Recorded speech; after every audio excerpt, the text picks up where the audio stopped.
I got that California.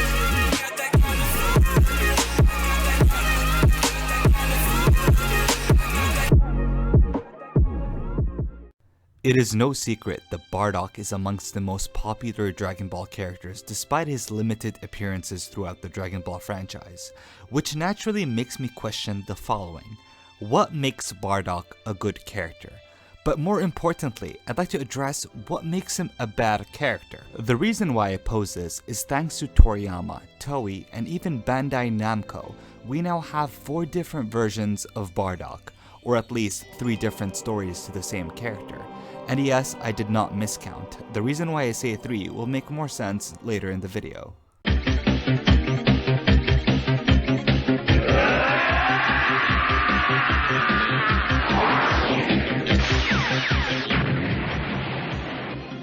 Designed originally by Katsuyushi Nakatsuru, Bardock as you see him looks strikingly similar to Goku, but unlike his son, he has a tanner skin tone and his eyes are more defined and darker. Arguably his most distinctive trait is the long thick scar running down his left cheek. He obviously wears the infamous Saiyan armor where his tail is tied by his waist. Just by looking at him, you could tell that he looks like an assertive character with a mean background, filled with fighting and conquering planets. Which is the most gripping thing regarding Bardock, the theme of his character. He represents a darker time of Dragon Ball, a point of origin, a point of tragedy, revenge, and failure.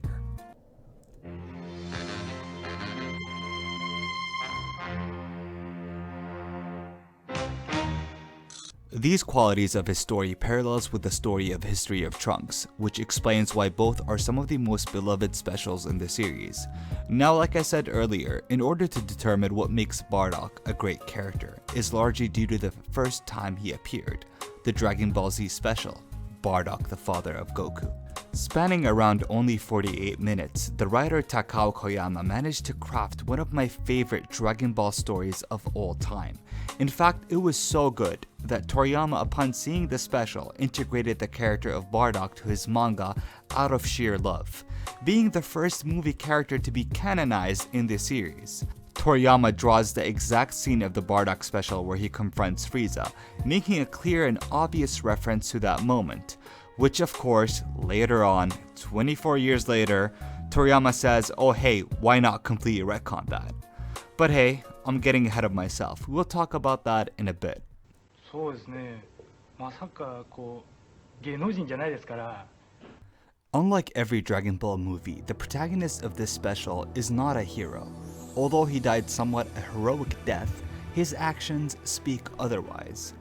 Bardock in this special plays the exact role of what Saiyans typically do. They kill and destroy for fun. It's what they're good at. In fact, their capacity for destruction is not their main threat. It's how they develop the more they fight. For this very reason, Frieza wanted to get rid of the Saiyans. Contrary to what many of you believe, no, it's not actually the fairy tale or the legend of the Super Saiyan that had Frieza scared. It's the fact a low-class warrior like Bardock and his crew managed in a short amount of time to take over a planet like Kanasa, as quoted by Zarbon and Dodoria, who claimed that the job would even be difficult for a group of elite warriors. This hammers in the notion that if a handful of Saiyans are able to do this, what makes you think that an entire planet of them couldn't do? If Frieza was really scared about the Super Saiyans, he wouldn't have left the most talented known Saiyan alive, and that's Vegeta, who prior to Broly was considered a genius, unmatched by his peers. Bardock, on the other hand, is there to facilitate the fact that Saiyans are growing, both physically and even mentally, where his compassion is showed once he holds the blood of his own crew in his hands. While I will not dispute the fact that this doesn't make him a good person by any means, but it does make his story all the more tragic and more sympathetic to the viewer. It's the inevitability of his quest. His reward for being too good at his job is that he shouldn't do it anymore. Frieza treats all his underlings as disposable garbage. On top of that, Bardock was gifted the ability to see the future on Kanasa. This was not so much a gift as it was a curse. We knew planet Vegeta was going to be destroyed eventually, and so did Bardock. Couple that with the hallucinations of the future of Bardock seeing his own son breaking the tradition of the Saiyans, and growing up to be a powerful and proud warrior that we the audience know felt so surreal. It drives a lot of how absolutely tragic Goku's past and origin was. You see Bardock, and all you see is death, misery, and failure. Goku encompasses the light at the end of the tunnel that Bardock sees. His visions helps him find retribution and peace by finding out the iconic pieces of Dragon Ball history. It's such a beautiful image to draw. The little baby that the father disregarded and deemed as unimportant because of his low power level is the savior because how he broke out of the Saiyan norm. That's what makes Bardock and his story so special. It's the very fact that Bardock himself is not special. He's just a guy who happened to work for Frieza and coincidentally gained the ability to see the future. And all his efforts led him up to not even properly be confronted by Frieza. Frieza was so astronomically stronger than Bardock that he simply waved his finger and Bardock was destroyed along his planet. Now, of course, I'm by no means using this as a way to undermine Bardock. On the contrary, I think all evidence stack up to how much value the character of Bardock possesses. Again, what makes Bardock special is that he isn't. Bardock, the father of Goku, is a perfect example of how to make a prequel. Telling you a compelling story, filling the gaps while playing on audience expectations, nothing here feels too contrived or forced. It's not trying to change the lore or alter the Dragon Ball history in favor of meaningless fan service. It sticks out there as an important piece of history. Again, you know you have done well when Akira Toriyama at his prime compliments you so much that he decides to make the character canon. So now that we established what makes a great prequel, let's go ahead and see how you can completely mess that up. Somebody's thought we were getting too strong. This is taking our loyalty. Pay us back. Ah yes, episode of Bardock. Who could ever forget? Certainly not me. I remember the hype of this episode when I saw it back in 2011 on YouTube. It was an era where new Dragon Ball content was pretty much scarce, so you can pretty much imagine how crazy the Dragon Ball fans were. Now I must say, I fully understand that the episode of Bardock is a what-if story, and it's technically a sequel to a prequel. So what I'm going to analyze and judge will be mostly surrounding the character and utilization of Bardock, how he's used, and how this episode takes everything good I said about Bardock and takes an Uzaro-sized shit all over the special. The main problem here lies in the writer of this manga, Nahao Oishi, whom based on interviews alone she comes off as a Bardock fangirl, which inherently is not the worst thing since fans are usually the most invested people in the character of the show. But look no further than her work on the manga for this episode, everything seems so cute.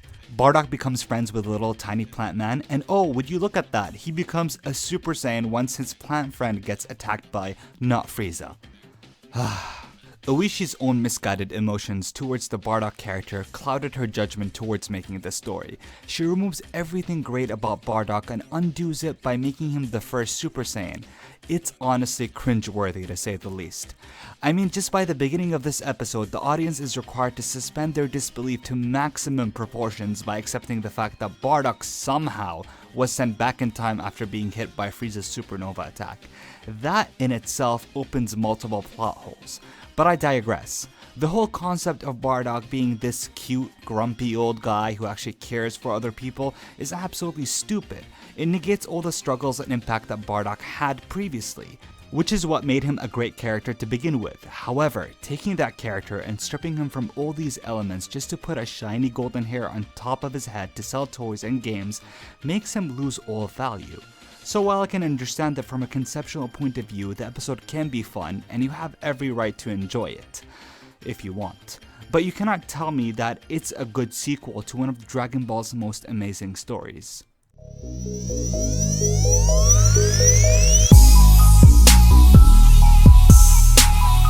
Now remember when I said earlier in the video that there are 4 iterations of Bardock but only 3 different stories, and I just got done shitting on episode of Bardock.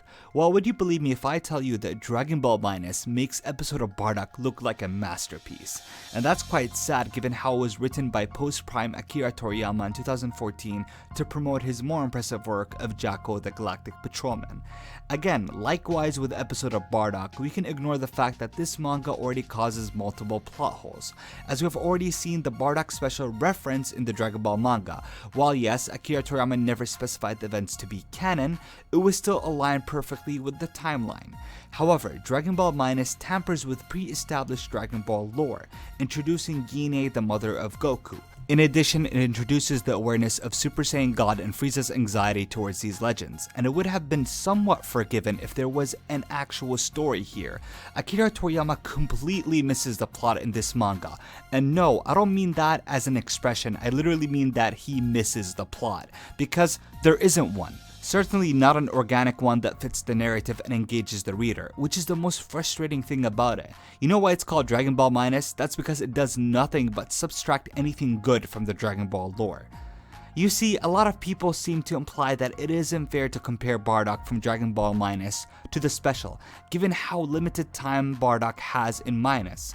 The only problem with that is Akira Toriyama consciously made the character of Bardock as if us, the viewer, already knew who he was. So naturally, I can't do anything but compare the two. In addition, there isn't much exposition or character development for me to digest in order for me to make a proper assessment. There is literally no chance for me to understand or know these characters. So either we use Bardock from the special as a reference point, or we don't. Doing the latter of these two options makes it even harder for me to accept a Bardock. Therefore, not comparing the two pieces is actually worse and less fair. This leaves us with, why even bother creating this character? ちょっと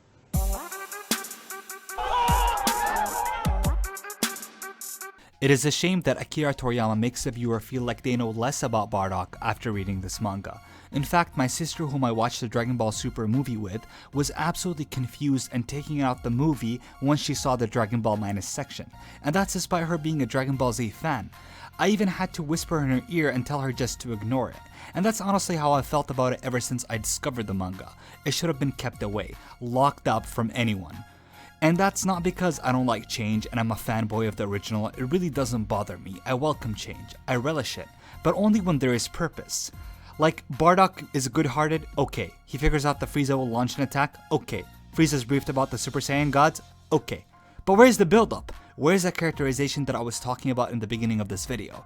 Everything about Dragon Ball Minus feels like reading a summary rather than a story. And no, I'm not saying the story should explain every little detail and bore me with 20 pages on how Bardock figures out Frieza's plans, but I expect it to respect the reader on the minimum level and give me something to work with. But all I'm left with is contradictions and poor retcons. In my city, I'm a young god. That pussy kill be so vicious. My God, white heat. Listen, I don't normally criticize Toriyama. In fact, I believe this is the first time on my channel that I criticize his work. And it doesn't come from a place of hatred. I love his work, and I love what he has created, which is more of a reason why I'm disappointed with his work. The most horrible thing about this manga chapter is that it truly damages the Dragon Ball lore. I believe that is the worst thing that comes out of it. Not the pointless fan service of introducing Goku's mother or showing us Raditz hanging out with Vegeta, it's the fact that Toriyama, without any explicit or convincing reasons, gives Goku the Superman backstory. And it feels like nothing but an attempt to make his parents look good and make Goku look special, that he is kind-hearted and different than anyone else. Which again, conceptually that is a cool idea, but there isn't any build-up or story here. Toriyama's change of Goku's purpose in going to Earth is seriously ill-sighted by Toriyama. And I know some people will mention that Goku and Superman already had similar backstories, which is wrong, because beyond the fact that yes, both were sent as babies to Earth and both ended up protecting it, the two differ in every other aspect. Superman is a symbol of hope and justice. Goku, on the other hand, is a symbol of breaking out of the norm and choosing your own destiny, shattering every obstacle and breaking your own limits. They're both fundamentally different. And while yes, this change doesn't negate Goku's quest to encompass those values, it's still damaging and unnecessary. It ruins a beautiful story. Goku being a nobody that rises through sheer willpower and determination aligns perfectly with the first iteration of the Bardock special, Bardock the father of Goku. Dude, I'd seriously rather have Bardock the brilliant scientist. Your father was an average fighter, Kakarot, but he was a brilliant scientist!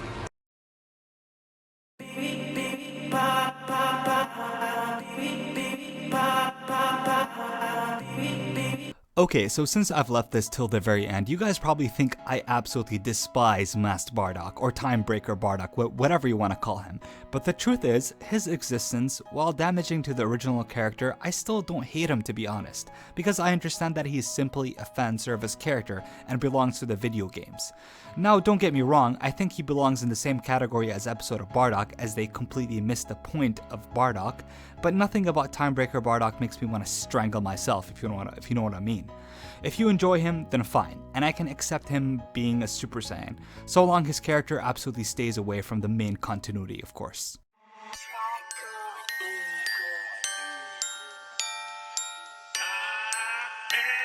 To be honest guys, everything I said in this video is a much heavier and condensed version of how I feel about the character of Bardock.